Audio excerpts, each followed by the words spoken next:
What's up, beautiful people? This is Ryan from Leveling Up at Life. Today we're going to talk about liabilities. And knowing this stuff, you can tell the difference between building assets and building debts. And if you're interested in more of this dropped knowledge, go ahead and hit the like button and the subscribe button now. Let's just get into it. Liability is defined as an obligation between two parties that has not been fulfilled or paid. Not that kind of party. Usually, liabilities are in the form of money transactions, loans, accounts payables, deferred revenues, bonds, mortgages, or built-up expenses. But it can also come in the form of any kind of contracted work. So this can be in construction, warranties, or maintenance. Simply put, it's when you owe someone money or a service. Consumer culture in America will have you building liabilities if you're not paying attention. We as Americans are the most marketed to culture in the history of the world. Around every single corner, there's someone trying to sell you on smashing the like button for YouTube. If you don't have a plan for yourself, your health, your finances, your money, someone else has a plan. It's called marketing and social pressure. And if you're not careful, social pressure would make you do things like buy a brand new car, get a bigger house that's not necessary that you have to clean, and go $100,000 into student loans in order to get a master's degree that doesn't necessarily pay off. There's risk associated with that, and people aren't treating them like they're actual investments. Now, we will talk about investments in a future video. If you're interested in that, go ahead and hit the subscribe button so you know about it first, and first comment always wins. I don't know if there's a competition, but there's definitely the chance that there is a competition, and you could be first.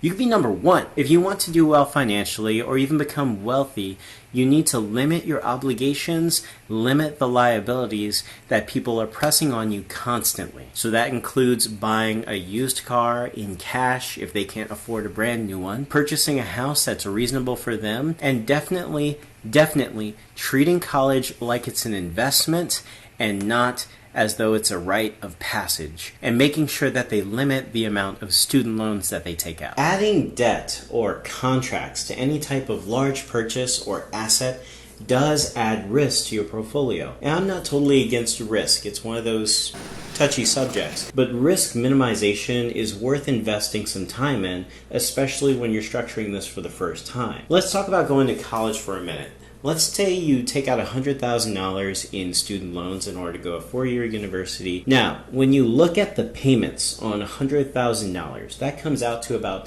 $716 per month. And I'll put up the nerd information here so that you can do the calculation as well if you're interested. When you have $716 a month, the first $9,000, $9,575 that you make each year is going to go directly to these loan payments. That is before taxes, before you eat, before you pay rent, before any of that to hit your obligations. Now, I am not a fan of placing student loans above rent and above eating, so this is not a prioritized list. But you have to make that contractually to meet your obligations and not go into deferral or have any kind of negative connotation associated with your payment history. Now, on top of that, you are going to pay a total of $171,000 for this $100,000 loan. Now, that $171,000 is if you pay it back on time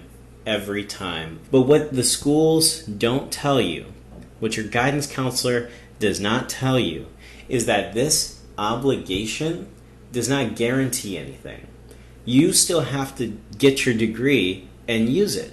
So it's not guaranteed by your professors. It's not guaranteed by the school itself. It's not guaranteed by your parents. It's not guaranteed by the loan provider or the loan servicer or us, the taxpayer. No one is guaranteeing that you will make enough money in order to offset the amount that you take out for this loan. The same is true when you purchase a car or a house or furniture or a laptop or a cell phone or tools or industrial grade chemicals or a barrel of oil.